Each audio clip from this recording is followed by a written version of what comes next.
Hello, Ralf here with Stray Benzes. Yeah, I know, Wally, it is cold. I want to get going. Today, a little episode on cheap aftermarket parts made with pride in China. Today I have a cooler grill that I got for probably like 80 bucks or something like that. I want to give it a try to see how bad it can be. And after 2 winters, here's what I got. Here's this beautiful piece of something, and you can see how badly rusted that is after 2 years worthwhile of driving around with it. The form overall, I have to say, it didn't fit all that bad, but is it really worth it? No.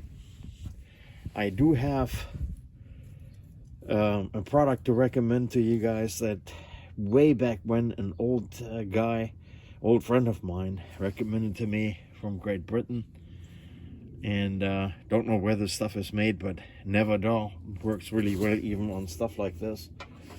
I can only say stick with the original stuff, even if you have to get something old off the junkyard or something off of eBay or from the Classic Center from Mercedes-Benz. But if for nothing else, never dull, if properly applied, can get the majority of the chrome, even if it's gone like this, back into shape. Takes a little bit, but this is not stainless at all, obviously.